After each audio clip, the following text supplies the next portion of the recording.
Have you found any dirt on Mary Bailey? Well, we've gone through her garbage. We talked to her maid. And so far, the only negative thing we have found is from some guy who dated her when she was 16. Ah, and? He filled her up. Bah! Not good enough.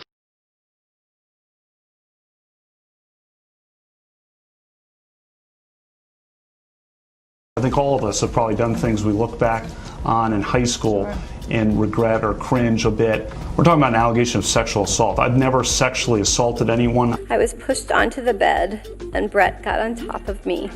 I believed he was going to rape me. Welcome back to In the Dragon Den. Before I get started, I want to make sure everyone hits that subscribe button and tells a friend about me. Also, if you would like to donate, my PayPal link is in the description below. It's like people only do things because they get paid. And that's just really sad.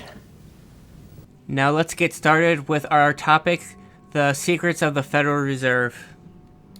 The Glass Bill, which is the House version of the Federal Reserve, passed in the House in September 1913. In early December, the Senate passed their version, but there were over 40 discrepancies between the House version and the Senate version. As Congress was leaving Washington for their annual Christmas break. Hey, kids. I heard on the news that an airline pilot spotted Santa's sled on its way in from New York. Oh.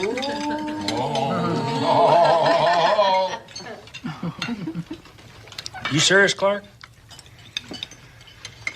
They were assured the bill would not be dealt with until they returned the following year. This was, of course, a lie.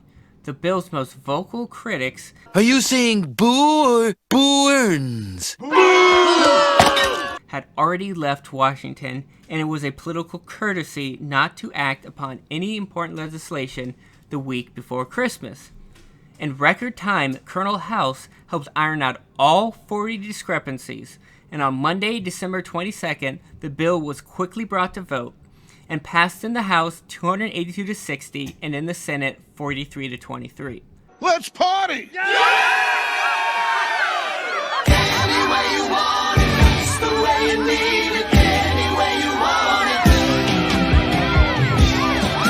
Because Wilson was told the bill would not be voted on until after Christmas, he refused to sign it.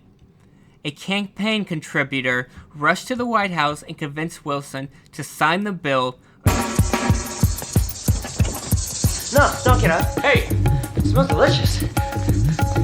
Dinner's ready. What? Assuring him minor details could be fixed during the administrative process. On December 24th, 1913, Wilson signed the Federal Reserve Act. He signed your bill. Now you're a law. Oh, yes! Not one person from the Jekyll Island Club was present when the Federal Reserve Bill was signed. Colonel House, Jacob Schiff, and Paul Warburg had successfully created the Federal Reserve. This event would later be named the Christmas Massacre. I'm going to tear off your skin like wrapping paper and deck the halls with your guts. The New York Times, which is total garbage, printed front-page headlines, "Prosperity to be free" and "Will help every class," but in reality, the growth of the nation was, and it still is, in the hands of only a few men. Good night, sweetheart. Well, it's time to go. Now, the media turned a blind eye to what was really happening and persuaded the people to support the Federal Reserve. Woodrow Wilson and Carter Glass were given credit, though they had zero influence on the bill. In 1914, Senator Aldrich was finally convinced to support the Federal Reserve Act. He realized that the Federal Reserve was given the power to issue money and regulate its value. One for you and one for me. Two for you and one, two for me. Connections to the England and France banks gave the bankers in the U.S. the ability to dominate banks around the world. In the past, bankers could only control national banks. The Morgans, and therefore the Rothschilds, gained complete control of our industry, commerce, which is the exchange of goods, and political affairs. I want to thank everyone for listening. Hit the subscribe button, thumbs up, and the notification bell. Leave a comment. Tell a friend about me, and if you would like to donate, my PayPal link is below. Thanks, guys. Happy dragon jumps. 1, 2